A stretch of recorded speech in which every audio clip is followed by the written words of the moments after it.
le design de cette Toyota MRS. Sortie en 99, celle-ci est une phase 2. Le premier Toyota MR est sorti en 1984. Alors il avait à peu près ce gabarit. Les formes étaient bien plus angulaires, évidemment. En 84, toutes les voitures étaient vraiment cubiques, carrées, très rectangulaires, avec des parties toujours très plates. Au niveau du gabarit, on était à peu près dans la même veine. Il n'a pas vraiment évolué. Par contre, la deuxième série de Toyota MR était vraiment beaucoup plus longue. Il l'avait allongé, tout en allongeant un tout petit peu aussi l'empattement. Mais le MR qui mesurait moins de 4 mètres était passé à près de 4 mètres 20. L'empattement avait un petit peu évolué. Et curieusement, cette série 3 de MR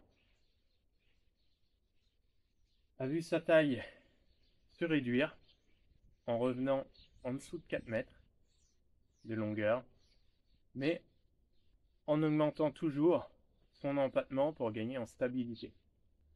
Alors ce Toyota MRS n'a été sorti qu'avec une bâche. C'est un speeder. Au niveau du design, il a sacrément évolué. Alors, on notera évidemment qu'avec un empattement allongé, on se retrouve avec les 4 roues aux 4 coins. Ça lui donne un peu de stabilité et ça lui donne peut-être une allure un peu plus imposante. Ça fait moins petite voiture plus ou moins allongée. Les jantes ne sont pas d'origine. Je vous montrerai les jantes d'origine qui sont, on va dire, classiques puisque à 5 branches.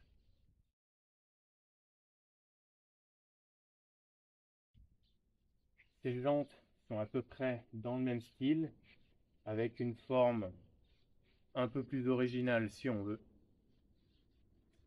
mais un pouce au-dessus puisque ce sont des jantes D17. Alors cette phase 2 est très facilement reconnaissable. Je ne vais pas rentrer dans tous les détails au niveau des différences entre la phase 1 et la phase 2, c'est pas forcément très intéressant. Les différences étant principalement les pare-chocs. Alors il y a eu beaucoup de petits détails qui ont été revus, mais dans l'ensemble, ça reste à peu près les deux mêmes véhicules. Ensuite, petite différence au niveau des phares et des prises d'air latérales qui sont là pour refroidir le moteur. Au niveau de la face avant, on constatera la principale évolution au niveau de l'entrée d'air principale et unique sur le pare-choc, puisque l'entrée d'air rectangulaire qui semblait un petit peu datée et qui ne donnait pas vraiment de personnalité au MR, puisqu'elle était un petit peu façon 350Z, donnait une allure un petit peu banale sur cette phase 1, alors que sur cette phase 2, la forme de bouche est déjà nettement plus sympathique. Par contre, il est vrai que cet avant ressemble beaucoup plus au roadster le plus vendu, j'ai nommé le Mazda MX-5, qui a quasiment toujours eu une grande bouche sur sa face avant. Ce pare-choc de phase 2 est nettement plus réussi avec l'anti-brouillard qui est très bien intégré.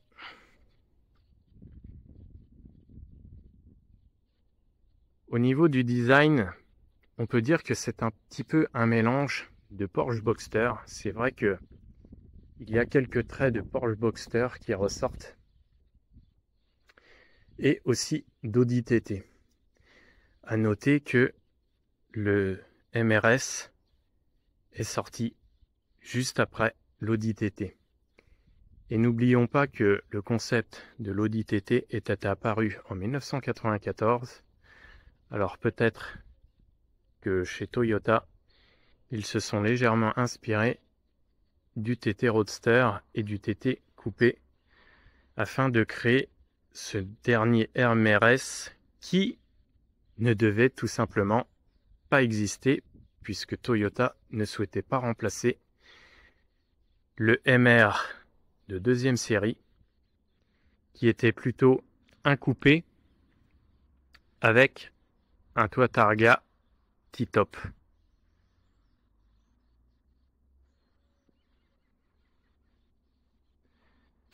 Alors devant, on a des phares qui sont franchement proéminents sur le capot.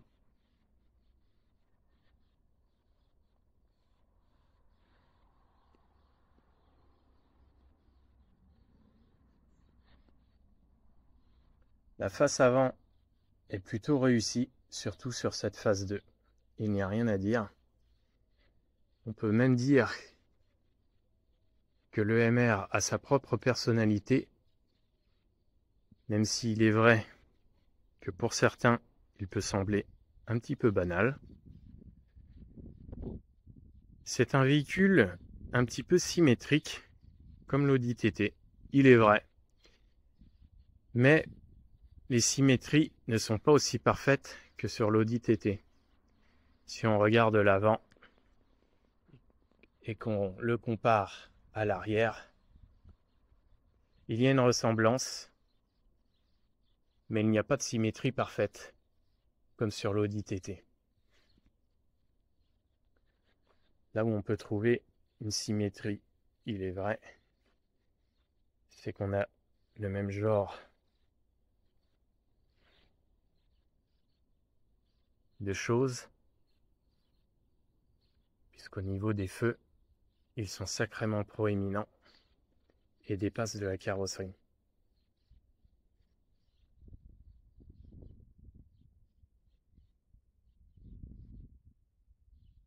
Les écopes d'air auront été revues sur cette phase 2.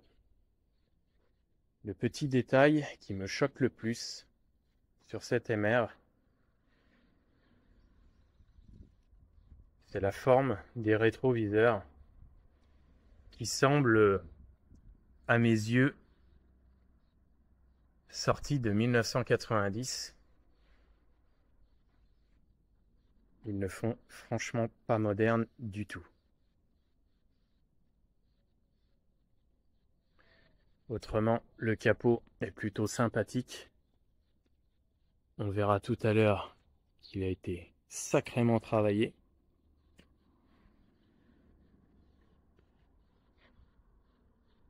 À l'arrière, le capot moteur est sacrément aéré. Mais le moteur reste invisible puisqu'il y a une tôle de protection pour la pluie principalement. La pluie et la neige ne risquent pas de tomber sur le moteur.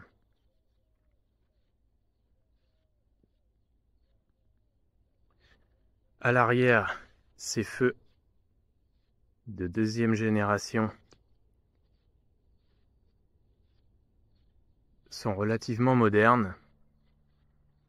Heureusement qu'ils nous ont pas collé des feux en 3 couleurs, ça aurait été épouvantable.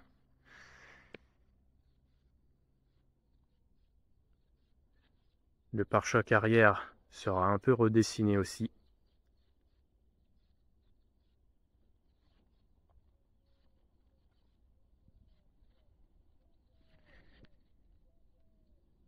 L'antenne électrique, heureusement.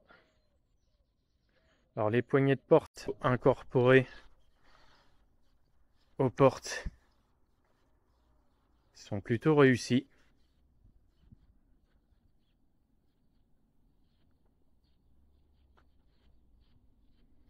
C'est une voiture presque plate au niveau des flancs, mais les arches proéminents, que ce soit à l'avant comme à l'arrière, lui donnent tout de même un peu de forme.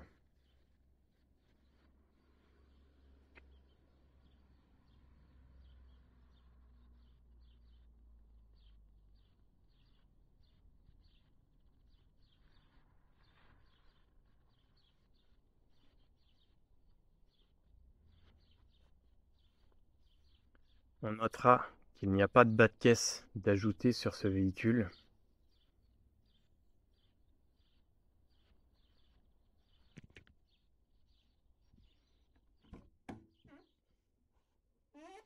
Quand on ouvre la porte,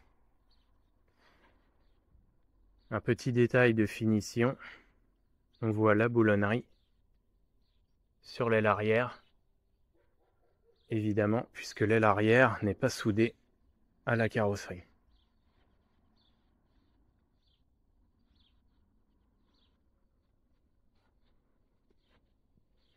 Alors, ce qui peut frapper un petit peu au niveau de l'intérieur, c'est que pour une voiture sortie en 1999, on peut pas dire que c'était révolutionnaire. La plupart des formes font assez dater. On est plus ou moins dans des formes carrées, rectangulaires ou arrondies. Heureusement, certains éléments font un peu plus moderne que d'autres. Ici, on aurait presque deviné un rangement caché, mais ce n'est qu'un cache. Le rangement n'est qu'un tout petit vide-poche, très fin.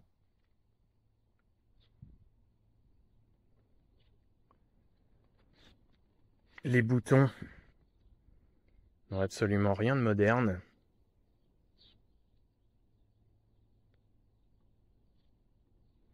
Le volant est quant à lui relativement réussi.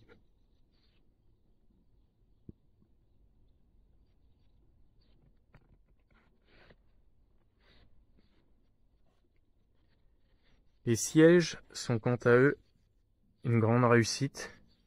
Par contre,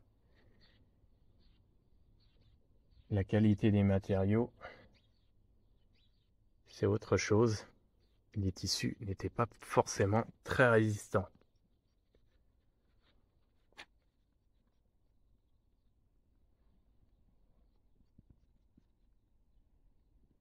On note quelques commandes de chauffage plutôt archaïques au niveau aspect. Bref, l'intérieur n'a rien d'exceptionnel.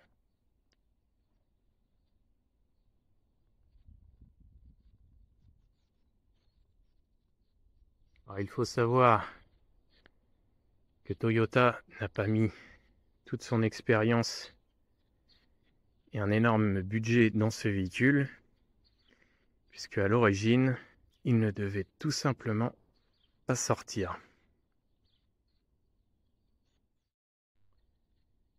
Vu sous cet angle, on ne se rend pas vraiment compte du travail qui a été réalisé sur le capot et de sa forme. Par contre, on voit déjà bien que le capot arrière est sacrément travaillé et on y revient tout de suite.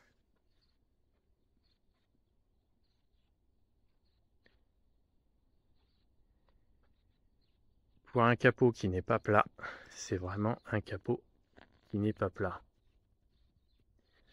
Au milieu, on a une sorte de V. Et sur les côtés, il remonte sacrément.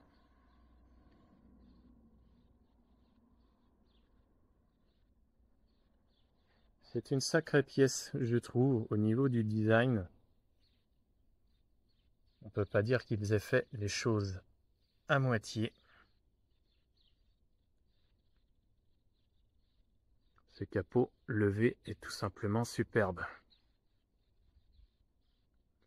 Et à l'arrière, on retrouve à peu près les mêmes formes et le même style, avec une forme de V au niveau de l'aération du moteur.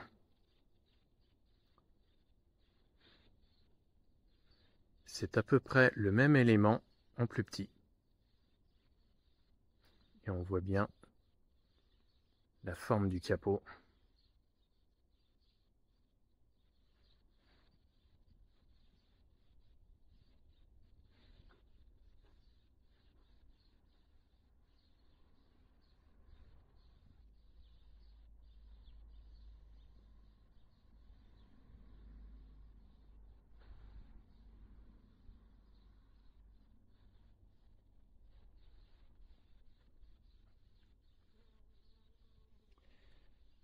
Alors dans l'ensemble, je trouve que ce RMRS vieillit assez bien. Par contre, la forme et la taille des phares et des feux font quelque peu dater aujourd'hui, surtout que actuellement toutes les voitures ont des phares et des feux qui sont relativement réduits, surtout dû au passage des ampoules à LED. S'il y a un petit détail un peu bâclé tout de même sur l'arrière du véhicule, même si ça ne se voit vraiment pas et qu'on en parle en général pas du tout, puisque c'est vrai, il faut être assez loin du véhicule pour le voir, mais quand on est derrière, on le voit tout de même sacrément bien. Alors, à l'arrière de la voiture, on trouve un cache plastique qui est franchement peu esthétique, un peu disgracieux. Ce cache est en réalité un cache-misère puisque derrière, on trouve un paquet d'éléments un peu laids et à cacher, puisqu'on trouve tout ce qui est lié à la suspension, mais aussi on trouve l'échappement. Alors l'échappement qui n'est pas particulièrement esthétique. Alors sous le véhicule, il y a deux caches. Ce cache est le dernier. Ensuite, on trouve un cache moteur, mais ce cache n'est vraiment pas esthétique. Ils auraient pu travailler ce cache tout de même beaucoup plus intelligemment, je trouve, puisque d'une part, c'est juste un bout de plastique noir tout simple, alors qu'aujourd'hui, en fait, qu'est-ce qu'on verrait bien? On verrait tout simplement une forme de diffuseur. Alors je sais bien que les extracteurs et les diffuseurs à cette époque, ça n'existait pas vraiment sur les voitures. C'était plus que nouveau et les diffuseurs que l'on trouve actuellement sur la plupart des voitures, ou presque, n'étaient tout simplement pas encore répandus. Mais tout comme l'Audi TT, je trouve que s'ils avaient fait quelque chose de sympa à ce niveau-là, personnellement, je trouve qu'un diffuseur, même tuning, mais je ne parle pas d'un extracteur grossier, mais un petit diffuseur vraiment sympathique, je trouve que ça pourrait vraiment finir cette face arrière. Alors certes, il était peut-être pas concevable à l'époque de faire cet élément, mais je pense qu'à cette époque, en 2024, un petit diffuseur bien sympathique, pourquoi pas noir ou en carbone, ça ferait nettement plus moderne, parce que quand on se recule un petit peu sur un véhicule rabaissé comme celui-ci, on ne le voit pas trop, mais s'il n'est pas rabaissé, cet élément noir se voit franchement bien et je trouve ça vraiment pas top. J'espère que ce petit design vous aura plu. Pensez à liker, à commenter et je vous dis à plus.